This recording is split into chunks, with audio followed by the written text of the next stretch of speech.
성경 말씀 사도행전 27장 13절 14절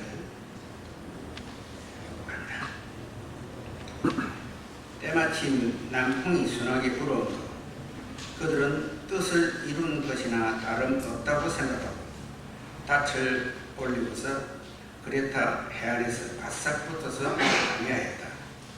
그런데 얼마 안 되어 유라굴로라는 폭풍이 섬 쪽에서 몰아쳤다. 15절 한 절 더 읽을게요. 배가 폭풍에 휘말려서 바람을 맞아서 나아갈 수 없으므로 우리는 체념하고 떠밀려 가기 시작하였다.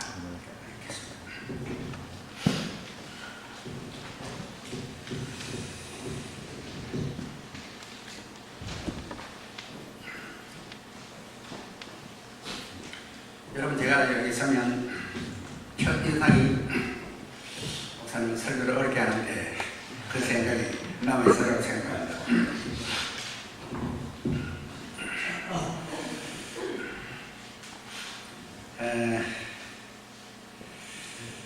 남풍이 순하게 불어오므로 얼마나 우리에게 듣기 좋은 얘기인지 모릅니다.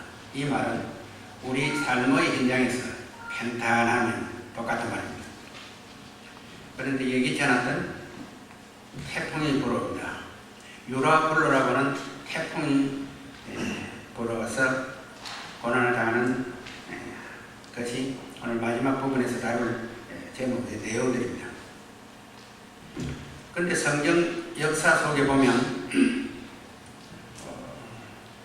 강과 바다를 배경으로 일어난 사건들이 많이 기록되고 있습니다. 다 의미가 있습니다. 첫째, 에덴 동산에 4대 강이 있습니다. 4대 강이 흘러갔습니다. 그 4대 강은 발원지가 에덴 동산입니다. 에덴 동산에서 솟아서 4강으로 흘러갔습니다. 그런데 그 강의 이름이 뜻이 다 있습니다. 비손강인데 풍성하게 흐르다. 비손이라는 말이 풍성하게 흐르다는 뜻입니다. 그런데 그 흐르는 강물에 금과 은이 함께 내려오는데 그걸 채취를 해서 걸러내면 금과 은을 얻을 수 있는 그런 강이 비손강입니다. 그 다음 두 번째 강이 기혼강인데 기혼이라는 뜻이 뭐냐면 결혼을 했단 말이 아니고 기혼이라는 말은 차고 넘친다. 차고 넘친다는 뜻을 갖고 있습니다. 그 다음 세 번째 강이 히데기강인데 빠르게 흐르다. 화살같이 흐르다. 그 다음 네 번째가 유브라데 강인데 물맛이 달고 상쾌하다. 이 강의 이름이 바로 에덴 동산을 발원해서 흘러가는 강의 이름입니다.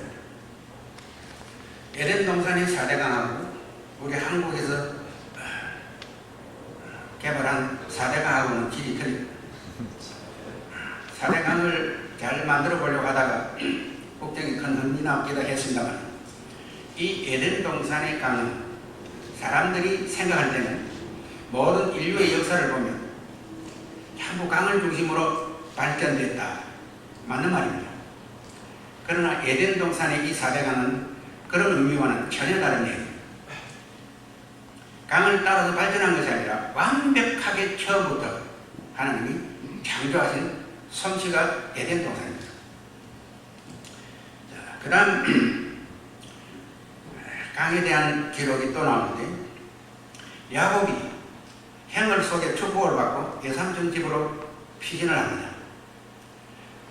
거기 있는 동안에 자녀들과 12자녀들과 그 다음에 그 짐승 모든 소유물을 이끌고 고향으로 돌아옵니다.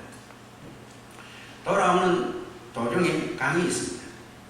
그 강을 태워서 모든 것을 실어 넘겨놓고 야곱은 강 이쪽에서 건너기 전에 기도합니다. 왜냐하면 형이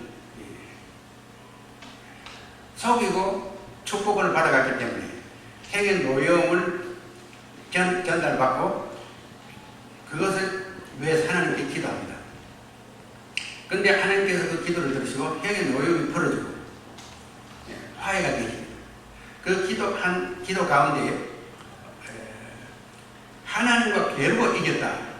그래서 이스라엘이라는 이름을 얻었는데 하나님과 게르고 이겼다. 하나님과 게르고 이길 자가 누가 이겼어요? 아무도 없어요. 피조물인데. 그런데 구약 성경의 모든 내용 하나하나는 전부 다 의미를 갖고 있습니다. 자, 우리 인간이 말씀이 육신이 되어 오신 예수 그리스도를 제 몸을 씌워서 십자가에 매단 것이 우리 인간입니다. 그런데 결과는 십자가에 죽게 됨으로 우리가 구원을 얻는 역사가 일어나죠. 어쩌면 침노하는 자가 천국을 빼앗는다는 말과 같은 뜻입니다. 이래서 이런 이름이 이스라엘인데, 자, 여기서 무슨 뜻을 갖고 있느냐면 강을 통해서 화해하고 하나님과 만나는 의미를 담고 있습니다. 그럼 세 번째는 모세가 애굽에서 이스라엘 백성들을 이끌고 나오는데 홍해라는 바다가 가로놓였습니다. 이 홍해라는 바다가 가로놓였는데 이 홍해라는 이름 자체가 불굴 홍자예요. 피바다라는 말이에요. 근데 그걸 홍해라고 누가 명명을 했는지는 모르지만 하여간 피바다예요. 자, 그런데 누가는 먼 훗날 누가복음을 기록하면서 뭐라고 기록하고 있느냐면 이스라엘 백성들이 홍해에서 침례를 받았다. 애굽에서 가지고 나온 모든 신들 그리고 그 모든 제약들, 습관들 홍해 바다에서 침례를 시킵니다. 그래서 홍해 바다는 결국은 예수 그리스도께서 피 흘려 죽으심으로 온 인류의 죄를 매장해버린 것이 바로 이스라엘 백성들이 홍해를 통해서 침례를 받습니다. 모든 죄와 허물을 거기다 침례를 시킵니다. 그래서 화해하는 화목을 이루는 뜻을 갖고 있습니다. 자, 그 다음 세 번째는 예수님이 제자들과 함께 탄 배가 갑자기 돌풍을 만나는데 이 바람은 세월이 바람이기 때문에 갑자기 물이 돌면서 배 안에 물이 가득해집니다. 자, 이때 이 파도를 만난 이 제자들과 예수님과의 대화 속에 어떤 내용들이 오고 갔는지 한번 생각해 보려고 하는 부분이 바로 오늘 말씀드릴 내용이 하나입니다. 여호수아가 요단강을 건넙니다. 요단강을 건너는데 요단강을 건너서 가나안을 들어갑니다. 그런데 그 요단강의 뜻이 뭐냐면 끊임없이 흐르다. 생수를 마시다는 뜻입니다. 요단강의 이름이. 그러면 성경에 나오는 바다나 강이 우연이 아니라 하나님의 창조하신 섭리 가운데 다 뜻을 가지고 있다는 거죠. 이 진리를 우리가 잘 이해한다면, 적용한다면 오늘 우리의 삶에 있어서 성경 속에서 나타난 여러 바다와 강들을 통해서 얻을 수 있는 자원이 충분히 많다는 거죠. 그런데 예수님은 그 요단강에서 침례를 받으시고 복음의 시작을 출발합니다. 복음의 시작을 합니다. 그런데 오늘은 이 마지막에 유라굴로라고 하는 태풍을 만나게 되는데, 유라굴로라고 하는 뜻이 뭐냐면 동풍과 돌풍을 보탠 합성시킨 단어입니다. 항상 태풍은 동풍으로부터 시작됩니다. 시작되는데 이 동풍이 남풍이 이쪽으로 불어오는데 동풍이 이쪽으로 불어오면서 회오리 바람을 일으킵니다. 회오리 바람을 일으키면 물이 돌면서 갑자기 배가 침몰 당하는 경우들을 보게 됩니다. 그런데 이 유라굴로를 만나는 바울의 그 태풍을 통해서 그에게 주어진 내용들을 함께 나누려고 합니다. 자, 그러면 오늘 우리가 남풍이 순하게 불면 참 좋은 뜻입니다. 그러나 예기치 않았던 돌풍이 불어와서, 강풍이 불어와서, 태풍이 불어와서 어려움이 누가 원하겠습니까? 원치 않지만 이 돌풍을 만났을 때 대체 요령입니다. 찬송가 가사에 보면 고요한 바다로 저 천국 향할 때 주 내게 순풍 주시니 참 감사합니다. 저는 바닷가에서 자랐고 어부의 아들로 태어났기 때문에 바다를 잘 압니다. 아버지와 함께 배를 타고 다니는 동안에 바람이 순하게 불면 돛을 달고 아무 노력 없이 항해를 할 수 있습니다. 그런데 그때마다 늘 아버지는 한 번도 빠짐없이 부르는 찬송 가사, 고요한 바다로 저 천국 향할 때 주 내게 순풍 주시니 참 감사합니다. 늘 부르던 것이 생생합니다. 그런데 순풍만 불었기 때문에 그 아버지께서 늘 그 찬송을 배를 타시면서 부른 찬송 뒤에는 뭐가 있는지 아세요? 태풍을 만난 경험들이 수없이 있습니다. 돌풍을 만난 경험들이 수없이 있습니다. 그 경험이 생생히 살아있기 때문에, 경험을 했기 때문에 항해를 순조롭게 할 수 있을 때, 남풍이 불어 순조롭게 할 수 있을 때 늘 부르던 찬송은 아버지에게는 감격입니다. 감사합니다. 그런데 두 번째, 큰 물결이 일어나, 2절이에요. 큰 물결 일어난 나 쉬지 못하라. 이 풍랑 인연하에서 더 빨리 갑니다. 오늘 남풍이 순하게 불면 유라굴로라는 태풍이 그 다음 이어 나타나는 현상과 같은 내용의 뜻을 가지고 이 찬송 가사를 쓴 것 같습니다. 찬송 가사이기 때문에 태풍으로 인해서, 강풍으로 인해서, 돌풍으로 인해서 빨리 갈 수 있는 것, 감사하다라고 하는 노래는 부를 수 있지만 찬송 가사이기 때문에 그렇지 태풍 만나기 전에 피해야 합니다. 대책 없습니다. 사전에 피하는 길밖에 없습니다. 이런 내용들을 좀 우리 함께 다루면서 오늘 생각하려고 합니다. 먼저 구약성경 역사에 나오는 요나가 탄 배가 강풍을 만납니다. 하나님께서 니네로 요나는 선지자입니다.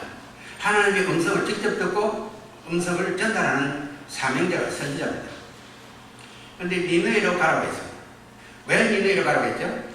그 당시 니네는 문화가 발달되었고 경제적으로 풍성한 항구라서 제약이 만연했습니다. 제약이 만연했습니다. 그래서 거기 가서 회개하도록 외치라고 가라고 했습니다. 가라고 했는데 요나는 어디로 갑니까? 구약성경에는 다시스인데 지금은 스페인입니다. 스페인으로 정반대 방향으로 넘어가는 겁니다. 자, 그래서 요나가 항해 중에 태풍을 만납니다. 태풍을 만나게 되는데 이 사건을 두고 우리는 요나가 하나님의 명령을 불순종했다. 그래서 오늘 우리가 태풍을 만나면 뭔가 불순종을 했기 때문에 이런 강풍을 만날 수 있다, 혼란을 당할 수 있다라고 생각하기 쉬운 부분. 또 그렇게 많이 인용을 해서 우리는 설교를 했고 설교로 들어왔습니다. 그러나 요나 선지는 생각이 달랐습니다. 하나님의 명령을 선지자가 하나님의 명령을 불순종한다는 것은 있을 수 없는 일입니다. 그는 그에게 정의감이 있었습니다. 무슨 뜻이냐면요, 니느웨가 지금 제약이 관영해서 당연히 유황불을 내려서 태워버려야 합니다. 그 정도로 부패해버렸습니다. 제약이 관영해버렸습니다.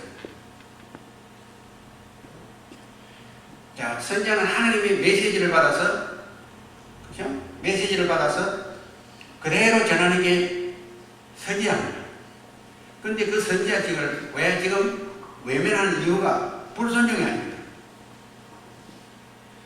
분명히 선지자의 눈으로 볼 때, 그 입장에서 볼 때 하나님은 정의로우신 분이고 정의로우신 분이기 때문에 유황불을 내려서 태워버려야 합니다.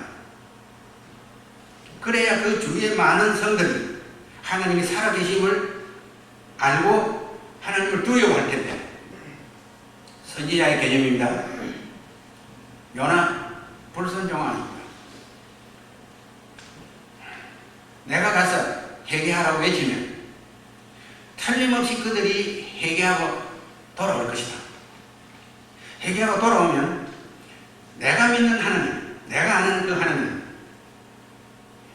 네가 돌아왔느냐, 탕자를 맞아들이듯이 탕자들을 맞아들이는 아버지 마음처럼 내 자식아, 내 딸아, 내 아들과 딸들아 돌아왔느냐 하고 안아주실 분이라는 거예요. 그게 못마땅하다는 거예요. 이 선지자의 입장이에요. 아버지 마음하고 메시지를 전하는 선지자의 생각 차이. 그래서 지금 스페인으로 방향을 바꾸어 가는데, 도망가는 목적은 스페인이 피신처가 되어서 가는 거예요. 그냥 주석에 보면 그냥 멀리 가라고 하는 니느웨를 정반대쪽으로 그냥 멀리 무작정 떠난 겁니다. 여호와의 낯을 피해서 떠난 겁니다. 그러다가 풍랑을 만나서 고기 뱃속에 들어가는 시세가 됩니다. 풍랑이 일어 다 죽을 수밖에 없는 지경이 이르렀을 때, 그때 이 바닷가에는 미신이 더 많습니다. 그만큼 위험성을 안고 있기 때문입니다. 그래서 여러분 바닷가의 배들을 보면 어선들은 깃대 대신에 빠지지 않고 꽂아놓은 게 뭐죠? 대나무. 그 대나무는 귀신 섬기는 도구입니다. 그만큼 미신을 의존하지 않으면 안 될 만큼, 어떤 신을 의존하지 않으면 안 될 만큼 항상 불안하기 때문입니다. 근데 뱃사람들이 말합니다. 우리가 살기 위해서는 뭔가 신이 노한 것 같은데 그 노용을 달래기 위해서 한 사람을 지금 제물로 바치는 게 차라리 희생시키고 사는 것이 좋다는 결론을 내렸습니다. 그리고 제비를 뽑습니다. 누가 자원할 사람 있겠어요? 제비를 뽑습니다. 제비를 뽑는데 미스터 요나가 당첨이 됩니다. 그 태풍을 하나님이 이렇게 했단 말이에요. 하나님이 그 태풍을 주도했다고 했습니다. 하나님이 그 태풍을 주도했으니까 당첨되는 것도 당연히 하나님이 당첨되게 하셨던 겁니다. 그래서 바다에 제물로 바쳐졌는데 큰 고기가 와서 삼켜버렸습니다. 그래서 3일 동안 고기 배 속에서 있는데, 우리 상식으로는 고기 배 속에서 3일을 살았다는 것은 이해가 안 되는 내용입니다. 그러나 태풍도 주관하셨고 당첨되게 한 것도 주관하셨고 고기를 준비하신 분도 하나님이시고 그 배 속에 3일을 버틴 것이 아니라 요나의 호흡을 하나님이 주장하셨습니다.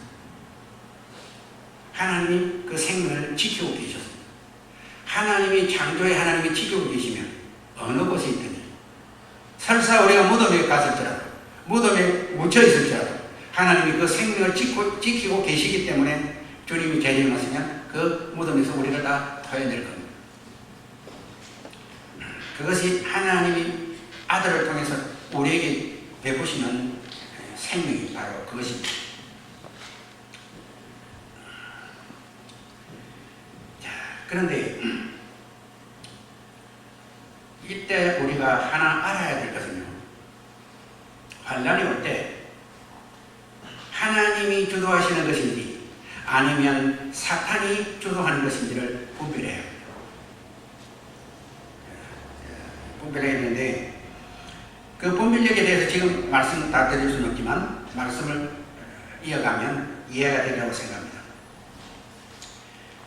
그런데 예수님께서 복음을 전가하시는데 서기관과 바리새인들이 비판하는 바리새인들이 와가지고 예수님께 무슨 말을 합니까? 선생님, 표적을 하나 배워주세요.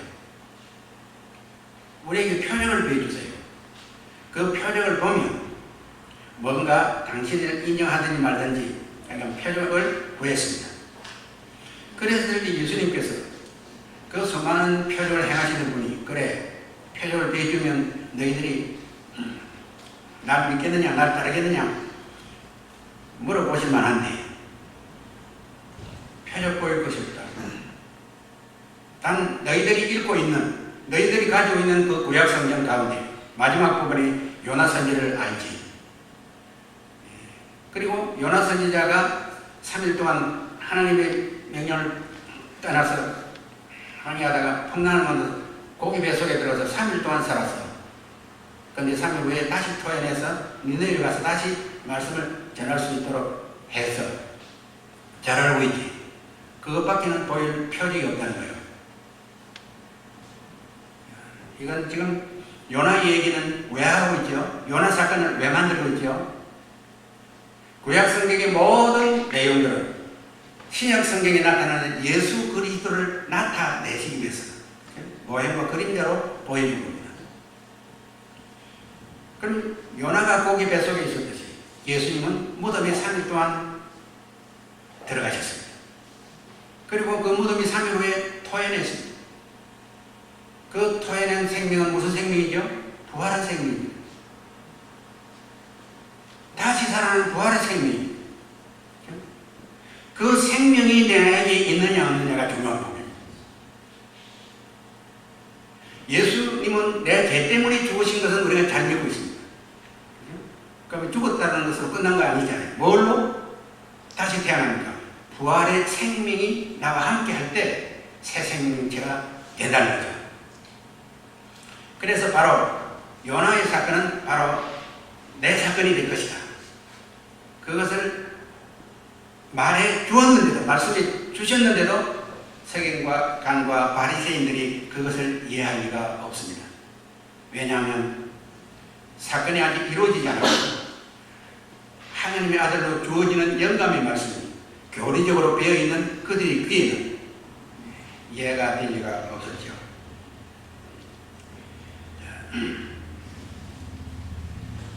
그런데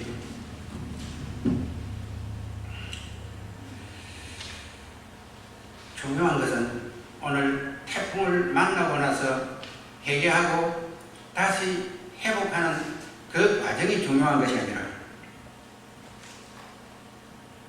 미리 대비해야 합니다. 오기 전에 피해야 합니다. 마치 오늘 우리 성도들이 환난 당하는 것을 기정사실로 인생이 사는 데는 평탄할 수는 없다. 남풍이 순환이 불면 돌풍도 온다. 당연한 것으로 받아들이면 당연한 사건을 이어집니다.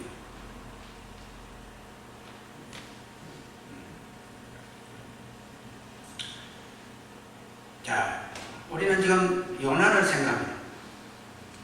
구약성의 요나를 생각하면 하나님의 명령을 어기고 불순종하고 도망가다가 태풍을 만나서 죽을 고생을 했다.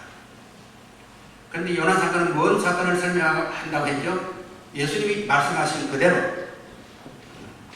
자기가 무덤에 들어가셨다가 다시 부활하셔서 새 생명으로 태어날 부활의 생명이 될 것에 대한 것을 미리 보여준 예표다, 모형과 그림자다라는 말씀입니다. 자, 근데 서기관들은 표적을 구했어요. 표적을 구할 때 바로 요나의 표적이 내 표적이 될 것이다. 오늘 여러분들이 제가 드리는 말씀들을 뭐가 이해하려고 하는 머릿속에만 맴돌지 마시고 이해되는 것만큼 가슴속으로 느낄 수 있도록 내 감정이 유발될 수 있도록 조금 한번 시도해 보시기 바랍니다. 자, 말씀을 이어가는 동안에 여러분의 마음들이 가슴들이 떨리거나 따뜻함을 느끼거나 거부감을 일으키거나 여러 현상들이 일어날 수도 있습니다. 자, 표적을 우리는 이적을 능력을 구하는 자에서 머물지 말고 서기관과 바리새인들처럼 표적을 그에 배주면 뭐가 우리가 대책을 세우고 있습니다. 우리가 어떻게 그게 아니에요. 그럼 예수님이 요나의 표적을 보일 표적밖에는 없다고 하신 것은 자기 자신을 드러내시기 위한 것은 당연한 일이죠. 분명한 일이죠. 분명한 말씀입니다. 자, 그렇다면 여러분이 태풍을 만났을 때, 환난을 당했을 때 내가 무엇을 잘못했길래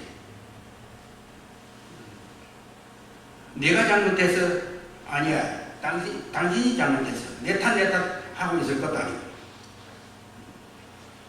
이때 또 우리는 환난을 당하면 인생 삶 가운데는 신앙생활 가운데는 순풍만 불지 않아 태풍도 있을 수 있어. 그러나 그 태풍을 이길 수 있는 인내가 필요해. 거기까지 우리는 이해할 수는 있습니다. 자, 그러나 예수님께서 지금 요나의 태풍을 통해서 만난 이 태풍을 통해서 자기가 그 표적의 대표자가 될 것을 지금 말씀하고 계시거든요.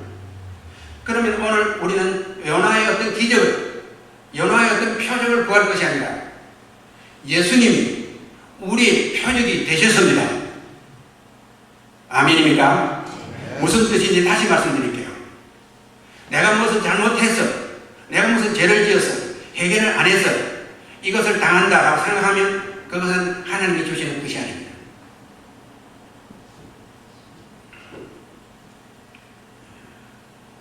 환난을 당하고 나서 그 환난에서 이겨보려고 발버둥 치기 전에, 환난을 당하기 전에 예수님이 나의 표적이 되셨어요. 뭐죠? 모든 죄와 사망과 저주를 그분의 몸에, 그분의 육체에 한꺼번에 짊어지고 무덤에서 장사 지내버렸어.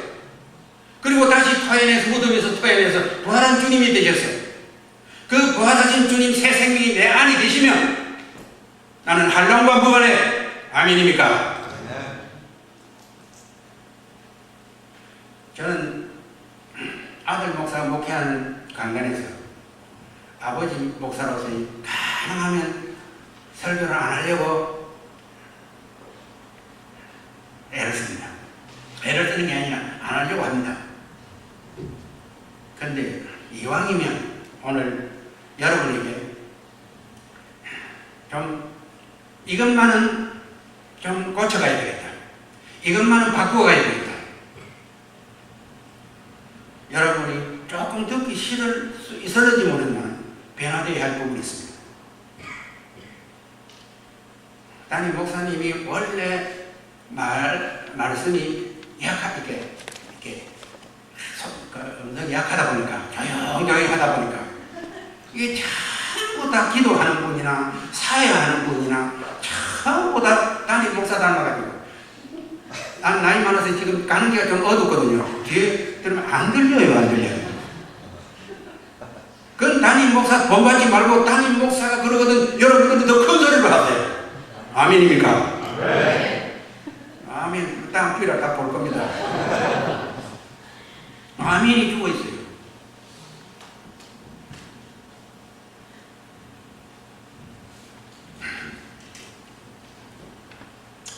이럴 때 한마디 해줘야 담임 목사 못하는 것을 제가 합니다만 자, 다시 말씀드릴게요. 여러분에게 환난을 당하고 나서 어떻든 인내로 낙심하지 아니하고 견디면서 이기려고 하는 노력보다, 그렇죠? 가장 중요한 것은 태풍은 만나면 피해를 보게 되어 있습니다. 모든 배에 있는 짐들을 다 바다에 던졌죠. 못 먹었죠. 배가 파손이 됐죠. 손해를 보게 되어 있습니다. 그 복구 작업이 쉽지 않습니다. 오래 갑니다. 그렇기 때문에 환난 오기 전에 피해야 합니다. 자, 피하는 요령이, 피하는 비결이 뭡니까? 우리는 환난을 당하고 나서 요나의 표적을 구해주세요. 내가 잘못했습니다. 거기 머물러 있을 것이 아니라, 그렇다고 얘기하지 말란 말은 아닙니다. 거기 머물러 있을 것이 아니라 요나의 표적, 예수님이 우리의 표적이 되셨습니다. 왜 아멘 안 합니까? 그래도 아멘 안 하면 여러분들은 자, 내가 전달하는 수준이 그밖에 안 돼서 그렇습니다만, 자, 다시 합니다. 예수님이 우리의 표적이 되셨단 말이에요. 그렇죠? 환난을 당했을 때 요나의 표적에서 머물지 말고 예수님이 우리의 모든 질고와 환난과 고통과 죽음까지 사망을 그분의 몸에 바질머지고 십자가에 죽으시고 무덤이 장사되었기 때문에, 그렇죠?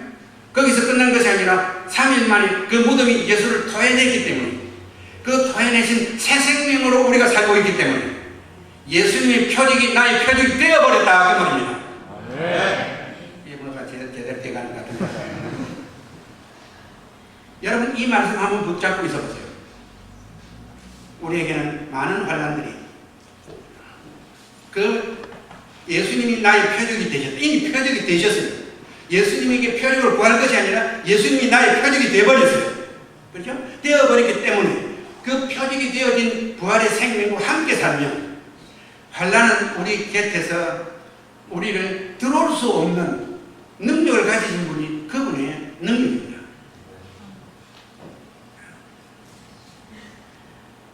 그럼 두 번째가 제자들과 예수님이 함께 탄 배가 강풍을 만납니다.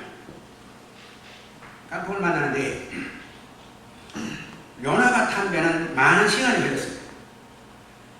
많은 시간이 흐르면서 고난을 당하자 이런 일이 있었는데 예수님이 제자들과 함께 타고 가는 배는 갑자기 전혀 예기치 못했던 돌풍이 일어났습니다. 자, 남풍이 이렇게 불어오면 동풍은 이렇게 불어옵니다. 90도 각도에서 만나기 때문에 해오리가 생겨요. 북풍이 불어오고 동풍이 불어오면 세 쪽으로 밀려가지고 돌풍이 생겨버려요. 그런데 그 지역은 건조하고 그 다음 밤낮의 차이가 일교차가 굉장히 많습니다. 그러니까 낮에 뜨거울 때 바다에서 생긴 수증기가 갑자기 대륙에서 찬 공기가 부딪히면 순식간에 돌풍이 생기는데 그 지역의 사건, 그 지역에 일어나는 현상들입니다. 근데 갑자기 돌풍이 부는데 물이 배 안에 가득해버려요. 그때 예수님이 고물에 베개를 들고 주무셨다고 말합니다. 난 이해가 안 되는 부분. 근데 요나가 탄 배도 요나는 배 속에 배 밑창이 들어가서 베개 베고 잤다 그랬어요. 요나가 배 밑창에 들어가서 베개 베고 잠들었던 것은 하나님을 떠난 영적 영적 타락의 부분, 타락을 묘사할 수 있습니다. 그러나 예수님이 주무신 것은 요나가 장가하고는 전혀 성격이 다릅니다. 예수님이 육신을 입고 오셔서 말씀을 전하시지만 그 수많은 사람들을 행해서 복음을 전하실 때 수만 명이 모여서 발디딜 틈이 없다고 그랬어요.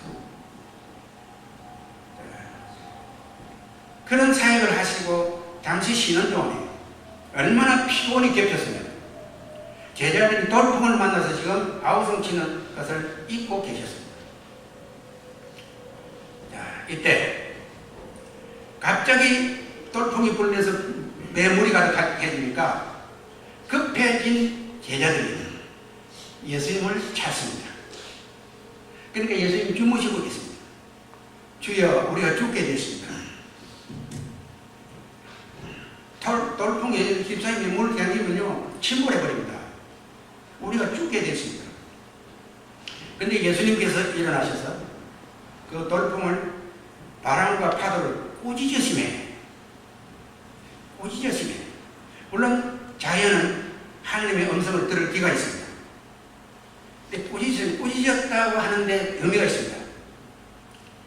꾸짖었더니 바람과 파도가 순식간에 잔잔해졌습니다. 자, 그러면 이 돌풍을 누가 주느냐? 제자들과 예수님이 탄 배에 돌풍을 누가 갖고 왔느냐? 그건 하나님이 주신 것이 아닙니다. 요나에게는 하나님이 주셨지만 이 돌풍은 하나님이 주신 게 아닙니다. 사탄이 주었습니다. 자, 우리가 환난을 당했을 때 하나님이 시험을 하시느냐 아니면 마귀가 우리를 침략하고 있느냐 하는 것을 분별하는 것은 매우 중요합니다. 자, 그래서 배에서 내립니다. 돌풍이 이제 지나서 이제 배에서 내립니다. 배에서 내리는데 내리자마자 무덤에서 군대 귀신 들린 자 두 사람이 달려옵니다. 자, 이 군대 귀신 들린 사람은 얼마나 힘이 세고 강력했더니 쇠사슬을 쇠사슬로 묶어 놓으면 쇠사슬이 터지는데 상식적으로는 팔이 부러져야지 쇠사슬이 터지는 것은 말이 안 되는 말이에요. 근데 팔이 안 부러지고 쇠사슬이 터지는 거예요. 이게 어떤 힘입니다, 이게. 저는 목회를 하면서 귀신 들린 사람을 많이 접해봤기 때문에 한 사람이 귀신 들리면요, 보통 장정 4사람이 달라붙어도 맥을 놓습니다. 그 안에 수많은 귀신들의 힘이 발산할 때는 감당을 못합니다. 근데 이 무덤에 머무는 이 두 사람이 다른 복음에는 한 사람으로 나오기도 하고 두 사람이라고 하긴 하는데, 아니 두 사람을 봅니다. 두 사람이 그 무덤에 머물고 있는데요, 그 주위로 아무도 지나갈 수 없다. 너무 사나워서 피해를 주기 때문에 지나갈 수 없다.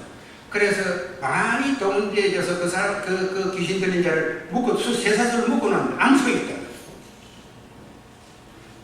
그 두 사람이 배에서 내리자마자, 예수님과 제자들이 배에서 내리자마자 와가지고 뭐라고 그랬죠? 당신은 하나님의 거룩한 자인 줄 우리가 압니다. 귀신이 하는 말이에요. 귀신 들린 사람이 하는 말이에요. 당신은 우리 때가 아직 남았는데 우리를 죽이러 왔습니까? 매려러 왔습니까? 귀신 들린 사람이 하는 말이에요. 그때 예수님께서 이 귀신아, 그 사람이 나오라 명령을 했을 때 그 힘은 다 어디 갔는지 없어지고, 그 폐인되었던 귀신 들린 자가 다시 새 생명을 얻게 되는 이제 기적이 일어납니다. 이때 예수님께서 하신 말씀이 기억해야 할 부분입니다. 제자들 보고, 파도를 만나 우왕좌왕하는 제자들 보고 왜 무서워하는가? 이건 예수님이 제자들에게 이 말씀을 하셨다면 계획에 안 맞는 얘기입니다. 지금 물이 들어왔어요. 강풍이 지금 폐가 침몰할 직전인데 무서워 안 할 사람이 누가 있어요? 왜 무서워하는가? 그 다음 두 번째 하신 말씀이 뭐죠?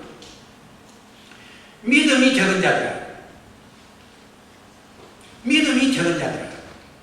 자, 무슨 믿음을 말하죠? 우리가 환난을 당했을 때 우리는 현실만 봅니다. 근데 왜 무서워하는가? 파도 환난을 당한 태풍을 만난 제자들이 무서워할 수밖에 없지요. 근데 예수님이 주무시다가 깨서 보니까 제자들은 바람과 배에 물이 찬 그 현상만 보는데 예수님 보니까 벌써 저쪽 꼭지에 닿으면, 그렇죠? 사탄의 역사들이 미리 막으려고, 들어오지 못하게 하려고, 배를 정박하지 못하게 만들려고, 그렇죠? 못하려고. 왜? 그들이 오면 자기들의 위치가 위태롭기 때문에 미리 태풍을 일으킨 겁니다. 예수님은 그걸 보신 겁니다. 그래서 바람과 파도를 꾸짖습니다. 이건 영적 감각입니다. 그런데 왜 무서워하느냐는 뭐죠? 너희들은 현실에 일어난 이것만 보고 지금 야단들인데 왜 이 바람을 일으키고 죽이려고 하는 그 영적 존재를 왜 못 보느냐 그 말이에요. 그런데 알고 보면 무서워할 존재가 아니라, 그렇죠? 그런 강풍을 가지고 있으면 무서워할 존재라고 보지만 예수님의 입장에서는 무서워할 존재가 아니라 명령만 하면 되는 걸, 명령으로 하면 되는 걸 왜 무서워하느냐. 그 다음에 믿음이 작은 거라. 무슨 믿음이 없었죠? 내가 이 배에 타고 있는데, 너희와 함께 이 배에 같이 있는데,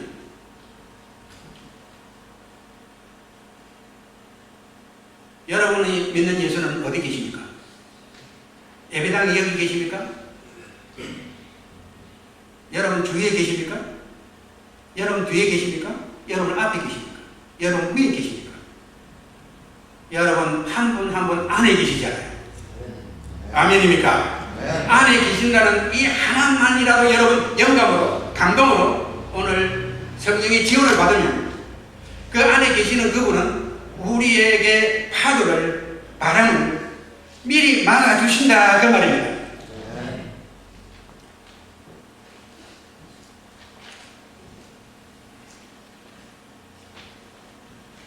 그럼 이때 제자들이 만난 이 태풍을 대비하려면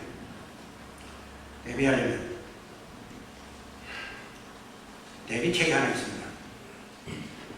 예수님이 주무시는 틈을 탔어요. 봤어요? 피곤해서 주무셨습니다. 주무시는 틈을 타서 갑자기 깨기도 전에 태풍으로, 돌풍으로 침몰시키고자 하는 사탄의 역사가 얼마나 강했는지 짐작이 가는 부분. 자, 그러면 오늘 우리 주위에는 그 영들이 우리 주위에는 언제나 우리 보이지 않는 주위에서 호시탐탐 노리고 있습니다. 그렇다면 환난을 만나고 나서 우왕좌왕할 것이 아니라 한 배를 여러분이 믿는 주님은 지금 어디 계십니까? 내 안에 계시야 하나요. 내 안에 계심을 믿으시기 바랍니다. 이게 실체가 안 되는 것은 아직 영적 체험이 부족해서요. 내 안에 이론이 되는 이론이 아니에요. 영과 영의 만남이 체험이 되어야 돼요. 내 안에 계시는 주님.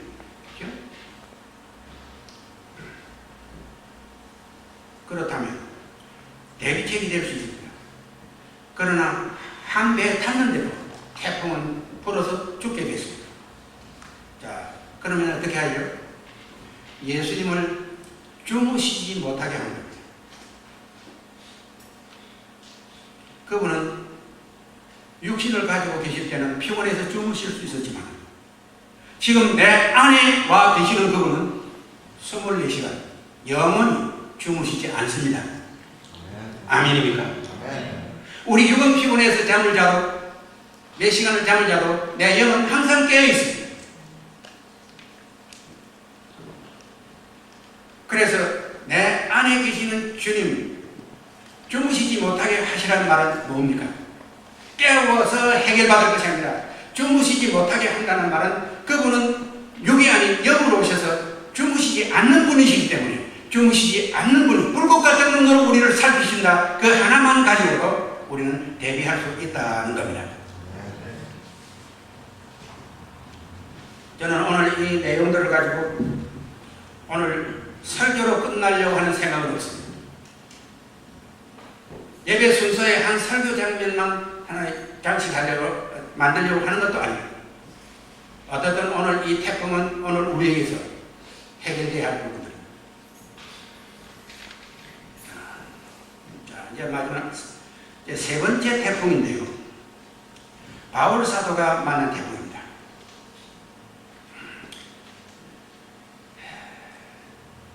사도행전 27장, 28장을 파도 만난, 태풍 만난 이 역사를 사도행전 마무리를 합니다. 결론을 짓습니다.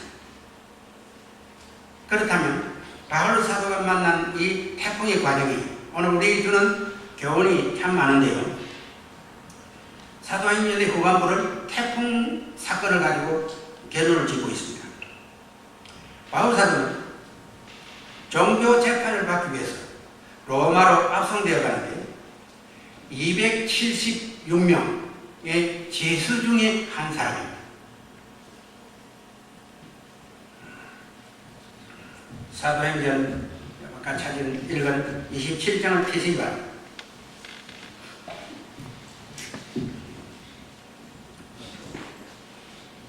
27장 10절을 봅니다.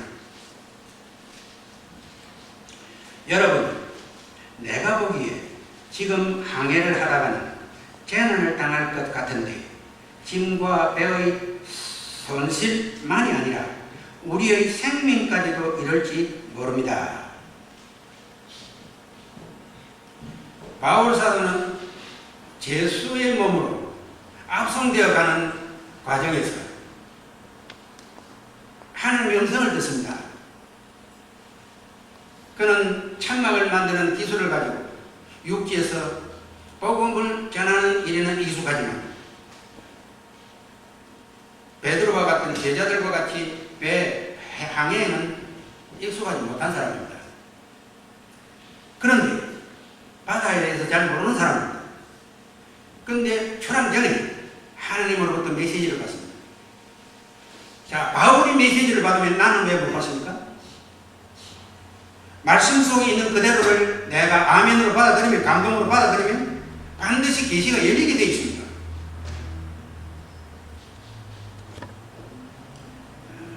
근데 이 항해가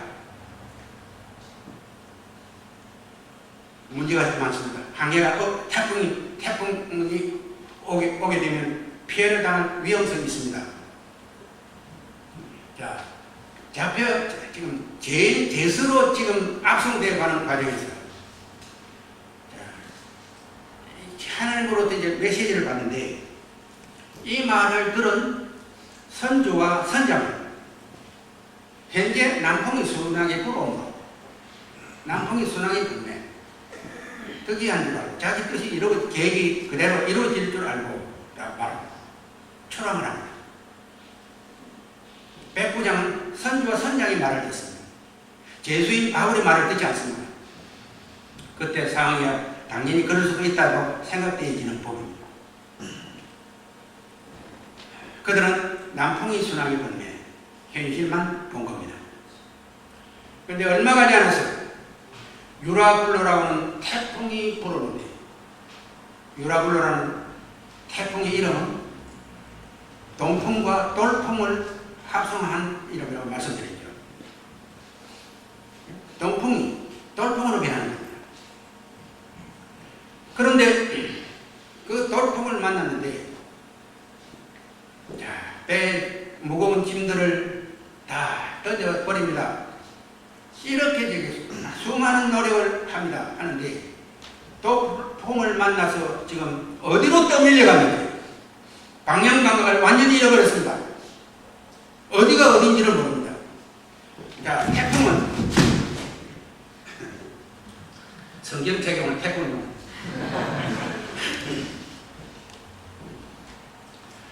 태풍은요, 우리가 늘 아는 바로는요, 동쪽에서 불어오면 방향이 거의 비슷합니다. 비슷하게 올라갑니다. 그런데 이 돌풍은요, 방향이 어디로인지 모르게 바뀝니다. 자꾸 바뀌다 보니까 14일 동안 바다에서 표류를 합니다. 여러분요, 잠시만 파도가 일어도 멀기만 하면요, 사경을 헤맵니다. 표류를 하기 시작하는데 어디가 어딘지를 모릅니다. 근데 떠밀려 갑니다. 이리 갔다 저리 갔다 떠밀려 다닙니다. 근데 못 먹지요? 근데 어디 보니까 뭔가가 지금 육지가 같은 것이 보이는데, 그 육지 같이 보이는데 우선 따쳐 내려야 합니다. 왜냐하면 그 육지에다 대면 죄수들이 도망할까봐. 육지 따뜻을 내리는데 처음에 내리니까 기록은 없습니다만 기록 한 50m 됐다고. 그래서 조금 더 떠밀려가서 내려보니까 한 30m. 그 육지에 가까운 줄 알고 육지에 대기 전에 따뜻 내렸습니다. 왜? 죄수들이 도망갈까봐.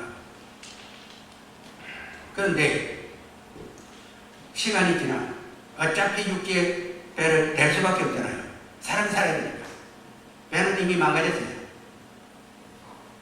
근데 내리고 보니까 전혀 문화권에서 벗어난 토인들이 사는 섬에 대한 거예요. 섬에 14일 동안 표류했다는 말은 엄청난 태풍입니다. 그런데 이때 14일 동안 태풍 가운데 바울이 출발 전에 메시지 받았죠? 그 메시지를 주신 하나님은 태풍 가운데서도 메시지를 안 주실 분이 아니시잖아요. 그래서 태풍 가운데 다 먹지 못하고 사경을 헤매는 그들에게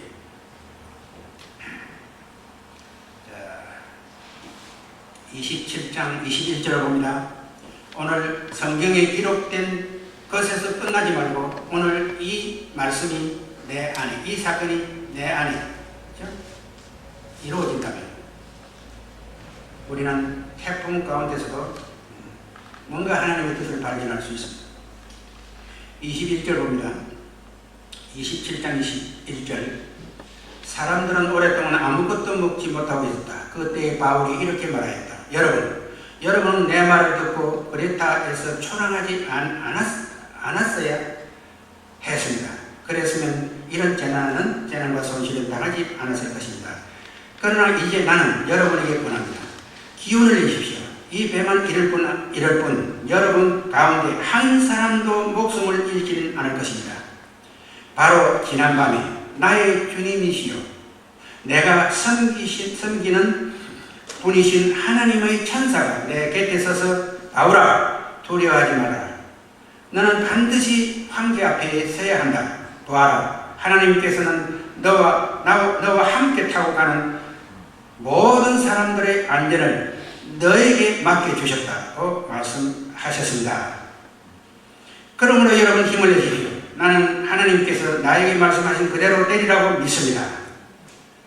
우리는 반드시 어떤 성으로 밀려가 닿게 될 것입니다. 환난 중에 바울이 하나님의 메시지를 받는 장면, 환난 가운데 하나님의 음성을 들을 수 있는 아주 좋은 기회를 삼을 수도 있습니다. 그런데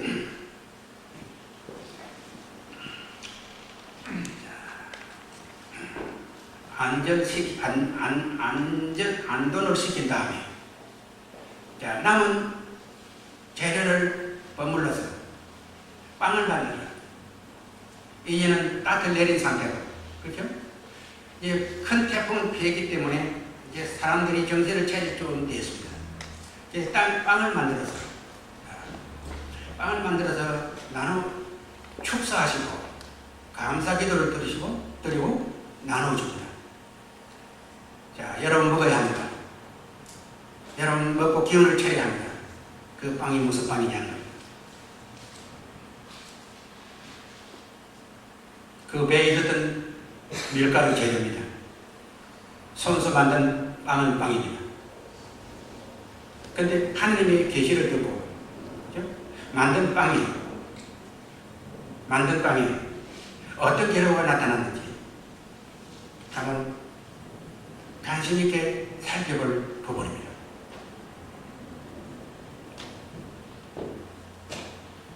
자, 이것은 이 빵은 기진맥진에 있는 그 대탄 제수들에게 요기를 해서 기운을 차릴 수 있는 어떤 칼로리, 에너지로만 생각하기가 쉽습니다.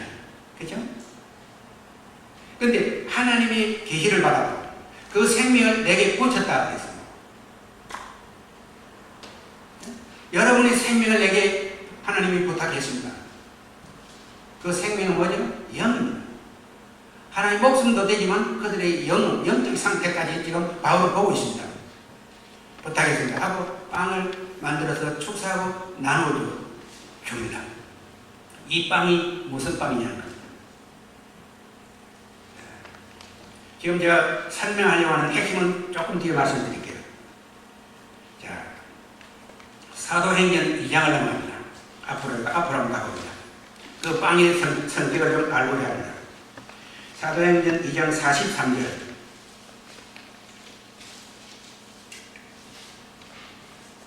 모든 사람에게 두려운 마음이 생겼다. 사도들을 통하여 놀라운 일과 표징이 많이 일어났던 것이다. 믿는 사람은 모두 함께 지내며 모든 것을 공동으로 소유하였다. 그들은 재산과 소유를 팔아서 모든 사람에게 필요한 대로 나누어 주었다. 그리고 날마다 한 마음으로 성전에 열심히 모이고 집집이 돌아가면서 빵을 떼며 순전한 마음으로 기쁘게 음식을 먹고 하나님을 찬양하였다. 그래서 그들은 모든 사람에게서 호감을 샀다. 주님께서는 구원받는 사람들을 날마다 더하게 하셨다. 여러분, 이 구절은 특별히 표절을 해놓고 집에 돌아가셔서 읽고 또 읽으면서 영감으로 다가올 때까지, 그렇죠? 내 감동이 올 때까지 이 말씀을 적용해 보신 겁니다.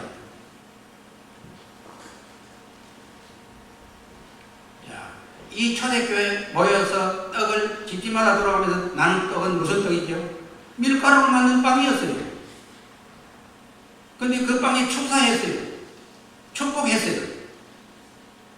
자, 근데 예수님께서 십자가에 달리시기 전에 내 살을 먹어야 한다. 요한복음 6장에 여러 차례 나오죠. 내 살을 먹어야 한다. 내 피를 마셔야 한다. 내 살을 먹지 않고 내 피를 마시지 않는 생명이 없다. 그러나 먹고 마시는 자는 영원한 생명을 얻는다. 어떻게 먹고 마셨죠?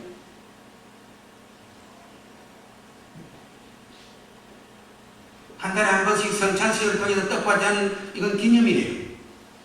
살과 피가 아니에요. 기념일 뿐이에요. 그것으로 살과 피를 먹었다고 믿고 있습니까?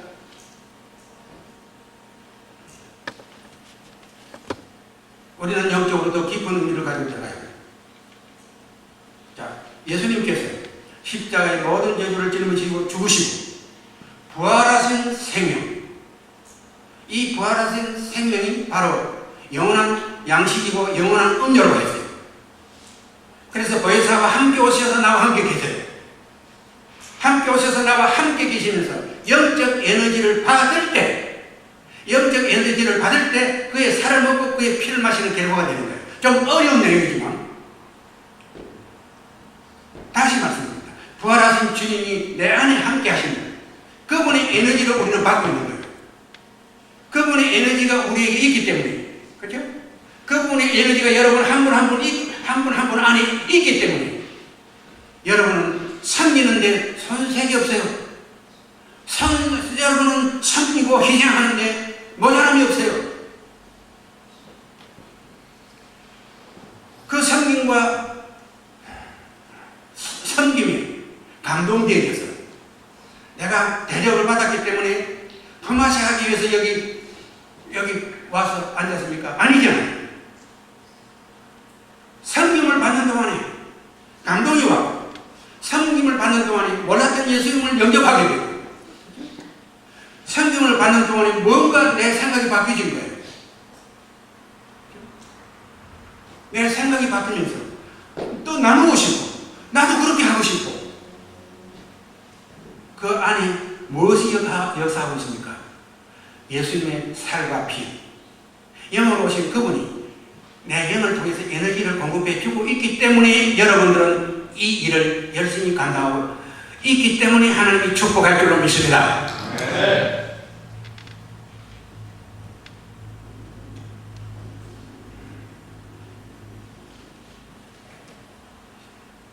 아까 말씀드린 그 부분 중에서 예수님을 주무시지 못하게 하라. 주님을 주무시지 못하게 하라. 주무시는 동안에 사탄은 바람으로 침몰시키게 했습니다. 깨어있었으면 아예 포기했을 겁니다. 자, 그런데 여러분은 주무시지 못하게 하신다는 뜻을 어떻게 감당하고 있습니까? 여러분의 생각은 온통 삶 속에 많은 시간을 어디다 할애하고 있습니까? 어떻게 하면 영혼 구원해서 하나님 주님의 제자를 삼을 수 있을까? 한 영혼을 위해서 여러분은 헌신의 힘을 다하잖아요. 최선을 다하잖아요. 그 최선을 다하는데 VIP들은 뭘 보고 있습니까? 이것은 오시는 것이 아니라 진정성이 보이는 거예요. 섬기는 이 진정이 보이는 거예요. 그 진정 안에 뭐가 있죠? 주님의 마음이 이루어지는 거예요. 전 제 아들이 지금 집회를 가서 인도를 하고 있지만 내가 늘 들어봤잖아요. 그 소리를 듣고 은혜 받을 사람 별로 없을 거예요. 근데 왜 은혜를 받고 여기저기서 강사로 초청하죠? 그건 내 닮은 것이 아니라 어머니를 닮은 거죠. 하나 진실을 그대로요. 이름값 제대로 하고 있어요.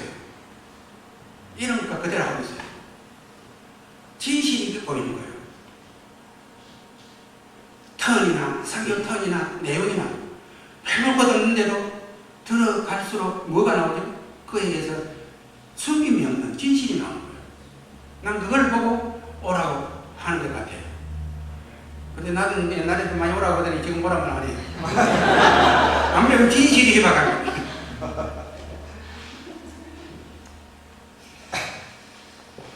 자, 결론을 지어보겠습니다. 태풍을 만난 결과입니다. 28장을 펴집합니다. 사도행전 28장을.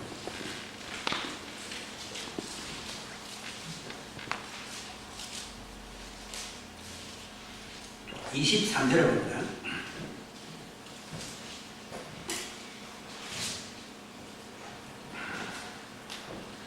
태풍을 만나 로마에 도착해서 지금 황제 앞에 섰습니다.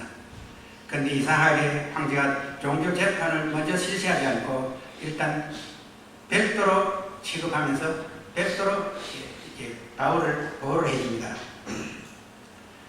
그때 23절 봅니다. 그들은 바울과 만날 날짜를 정하였다. 그 날에 더 많은 사람이 바울의 숙소로 찾아왔다. 그는 아침부터 저녁까지 그들에게 하나님 나라를 엄숙히 증언하고 모세의 율법과 예언자의 말을 가지고 예수에 관하여 그들을 설득하면서 그 속내를 털어놓았다. 참 멋있는 장면입니다. 그 속내를 털어놓았다. 율법과 복음에서 설교의 치중이 아니라 자기가 당했던 그 마음을 털어놓은 겁니다. 저는 가정교회 실제적으로 들어가서 훈련은 못 받아봤지만 그래도 귀는 있어서 들어서 합니다. 처음에 갔을 때는 자기의 모든 것을 숨기려고 애를 쓴다는데 날이 갈수록 시간이 갈수록 만남이 이루어질수록 음식을 나눌수록 자기 속내를 털어놓기 시작한다는 겁니다. 참 바로 바울은 지금 오늘 여러분들이 하고 계시는 가정교회 각 목장 그대로 적용되고 있습니다. 속내를 털어놓았다.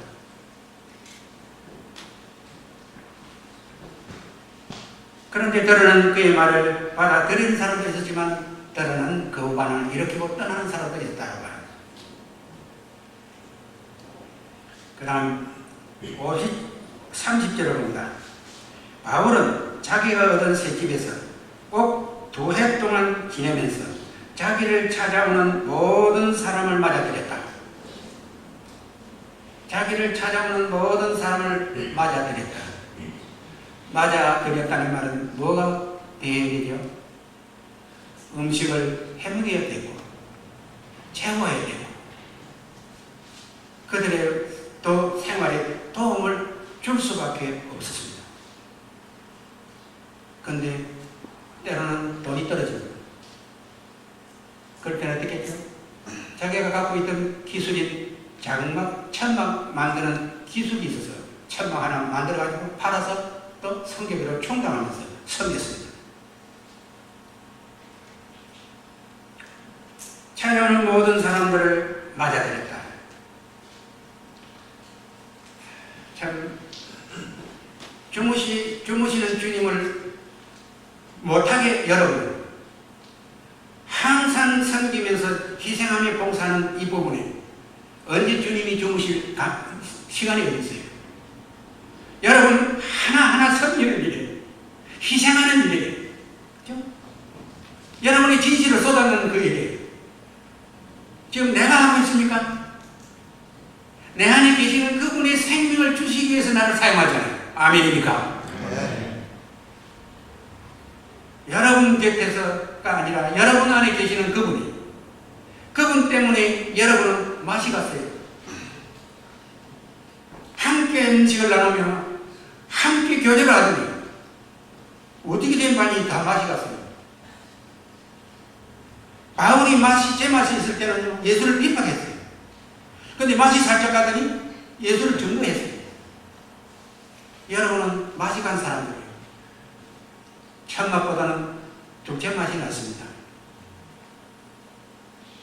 심지어 여러분은 어쩌면 예수에게 미친 분들이에요.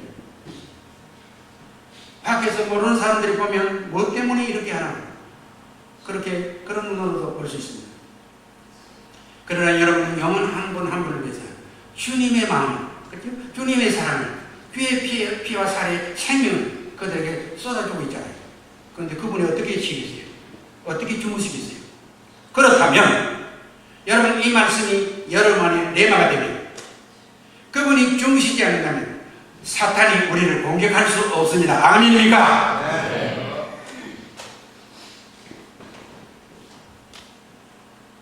여러분을 위해서 살과 피로 영원한 수양식과 영원한 음료로 제공해 주신 그분이 내 안에 내 영혼에 그 에너지를 공급해 주고 있기 때문에 그 에너지 때문에 여러분의 주위에서 많은 영혼들이 삶을 얻어가고 있잖아요. 자, 여러분 그 자리에서 다 일어서시고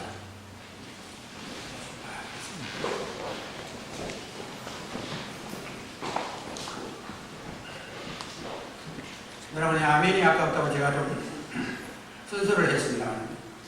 두 번째 순서가 아니라 부탁하고 싶은 것이 하나 있습니다. 통성기도는 다른 사람들이 큰 소리를 하며 내가 더 큰 소리를 해가지고 그 사람의 기도 소리를 안 들릴 정도로 하는 게 통성기도예요. 그런데 통성기도가 아니라 여러분이 하는 기도는 내가 볼 때는 묵상기도예요. 묵상기도도 기도는 기도예요. 그러나 통성기도라는 명칭을 붙였을 때는 진정 통성기도가 되어야 돼요. 여러분 아직 덜컥합니까? 순풍에 또 달고 있다고 생각합니까? 어떤 이들은 태풍을 지금 만나고 있다고 생각합니까? 다 잊어버리세요. 이 시간 우리가요 기도할 텐데요. 서시면 앉아서 하는 것과는 느낌이 다릅니다. 감정을 느끼는 데 도움이 됩니다. 자, 첫 번째, 하나하나 끊어서 기도를 할 텐데요. 첫째는 요나의 표적 대신 예수님이 우리의 표적이 되셨습니다. 이해가 되시죠? 우리의 환난을 그분이 담당하셨다 그 말입니다. 아멘입니까? 네. 이걸 선포하세요. 여러분 이상한 일이 일어나기 시작합니다. 예기치 못했던 일이 멈추기 시작합니다. 태풍 중에 있는 나에게 꾸짖어서 당장 멈추게 해주실 것입니다. 자, 그러면 요나의 표적을 바랄 것이, 요나의 표적이 바로 예수님이 표적이 되셨고, 예수님이 나의 표적이 되셨습니다. 예수님이 나의 표적이 되셨기 때문에, 부활한 생명으로 사는 나에게 모든 저주와 환난은 우리 곁에 머물 수 없습니다. 자, 이 시간 큰 소리로 그냥 선포하시기 바랍니다. 큰 소리로 선포하시기 바랍니다. 예수는 나의 영원한 표적이 되셨다. 그 말은 무슨 말이죠? 무덤에 모든 나의 환난과 태풍은 장사되었다. 나의 모든 저주는, 죄와 저주는, 모든 저주는 주님이 짊어지시고 무덤에 장사되었다. 그것부터 선포하시기 바랍니다. 기도 내용 구차하게 안 해도 돼요. 그냥 계속해서 선포하시기 바랍니다. 예수는 나의 영원한 표적이 되었다. 다 같이 선포하시기 바랍니다. 몇 차례로 제가 이 신호를 보낼 때까지 선포하시기 바랍니다. 자, 눈을 감으시고요. 손을 올리시고요. 손을 올리시고, 의자 대지 마시고요. 손 올리시고, 주먹을 쥐시고요. 여러분 아직 덜 급한 모양인데요. 진짜 이 다급한 환경 속에 내가 닥쳤다면, 태풍을 만나고 있다면, 여러분 앉아있겠어요? 서야 돼요. 그죠? 예수님은 나의 영원한 표적이 되셨다.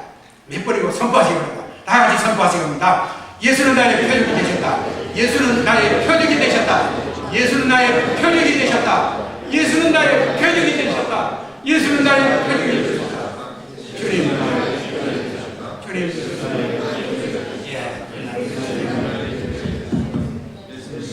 주님, 주님은 나의 표적이 되셨습니다. 말씀이 육신이 되어 육체를 입고 오셔서 피와 살을 우리를 위해서 제공해 주신 그분이 표적이 되셔서 예수를 무덤에서 우리를 토해내셨습니다. 주님, 우리는 모든 그 표적을 가지신 주님이 내 안에 계시기 때문에 우리에게 태풍은 이제 멈출지어다. 아멘. 태풍은 나에게 오지 말지어다. 그다음 눈 뜨시기 바랍니다. 두 번째, 태풍을 만나고 나서, 돌풍을 만나고 나서 주님을 깨울 것이 아니라, 주님을 깨울 것이 아니라 주님을 주무시지 못하게 해야 돼요. 피곤해서 주무시는 그 순간에 사탄은 그 기회를 타서 돌풍을 순간에 일어난 겁니다. 매몰시키려고 해야 됩니다. 주님이 일어나서 꾸짖었죠. 그렇죠? 선포하시기 바랍니다. 몇 번이고 확신이 올 때까지 선포하시기 바랍니다. 나는 주님을 주무시지 못하게 하리라. 주무시지 못하게 하리라. 주님을 주무시지 못하게 하리라. 주무시지 못하게 하리라. 주무시지 못하게 하리라. 그분은 주무시지 분은 아니에요. 영원히 깨어있어요. 그런데 우리가 그분을 주무시게 만들고 있어요. 이제부터 나는 주를 주무시지 못하게 하리라. 다 같이 선포하시기 바랍니다. 나는 주를 주무시지 못하게 하리라. 주를 주무시지 못하게 하리라. 주를 주무시지 못하게 하리라. 주를 주무시지 못하게 하리라. 주를 주무시지 못하게 하리라. 그렇습니다. 그분은 내 안에서 깨어있습니다. 깨어있는 그분이 여러분 안에 계시면 돌풍은 만나지 않습니다. 사탄은 우리의 길을 막지 못합니다. 그 다음 마지막으로 이 시간 바울사도의 영감을 나에게도 주소서. 환난이 미려올 때 보는 문이 열리게 하소서. 환난 중에 주님을 만나는 기회를 주소서. 그리고 환난이 지난 후에 열매를 맺게 하소서. 그 환난 때문에 열매가 익으려고 했던 열매도 떨어진 경우가 있었는데 그 환난을 통해서 열매를 맺게 하소서. 요나는 외쳤을 때 그 성에 왕들로부터 모든 백성이 나와서 회개함으로 하나님의 진노를 피했습니다. 큰 열매입니다. 예수님이 제자들과 함께 탄 배가 풍랑을 만났습니다. 그러나 그 육지에 도착했을 때 폐인되어 있는 군대 귀신 들린 한 사람을 세 사람으로 만들어 놓았습니다. 천하보다 귀한 생명을 얻었습니다. 열매입니다. 바울은 이 14일간이라고 하는 표류 중에서도 하나님의 음성을 들었기 때문에 그 열매는 찾아오는 모든 사람들에게 복음을 전하는 로마의 복음을 전하고 이방인들의 복음을 전하는 열매를 얻게 됐습니다. 이 시간 바울 사도의 영감을 나에게도 주소서. 바울 사도의 영감을 나에게도 주소서. 환난이 오기 전에 미리 보게 하소서. 환난 중에 주님을 만나게 하소서. 그리고 그 결과는 열매를 맺게 하소서. 자, 우리 바울 사도의 영감을 이제는 여러분 자유롭게 구하시기 바랍니다. 여러분이 바울 사도의 영감을 나에게도 주소서. 그리고 환난 전에, 환난 중에, 환난 후에 열매를 맺게 하소서. 다 같이 동성으로 한 번 더 기도하시기 바랍니다. 오, 거룩하신 하나님, 큰 소리를 하세요. 바울 사도의 영감을 내게 주소서. 바울 사도의 영감을 내게 주소서. 환난 중에도 내가 하나님을 만나는 기회를 삼게 하소서. 그리고 환난 후에 열매를 맺게 하소서. 내게 오는 모든 사람들을 우리는 섬기고 있습니다. 그들을 대접하고 있습니다. 그들의 영혼을 위해서 우리는 최선을 다하고 있습니다. 주님 주무시지 않고 지켜보시는 역사를 주소서. 오늘 우리 사랑의 교회 공동체 안에 주님께서 함께 하시며 이 역사가 일어날 줄 믿사오니 주님께서 이 역사를 통해 항상 나타나 보여주옵소서. 거룩하신 우리 아버지, 오늘 이 말씀들이 나의 머리에 가슴에만 머물 것이 아니라 내 영혼에 열매를 맺게 하옵소서. 그리고 이 열매를 통해서 우리는 새 생명을 얻는데 더 힘이 있게 해주시고 그들에게 본이 되기 위하여 모든 환난을 미리 막아 주옵소서. 예수님의 이름으로 기도합니다.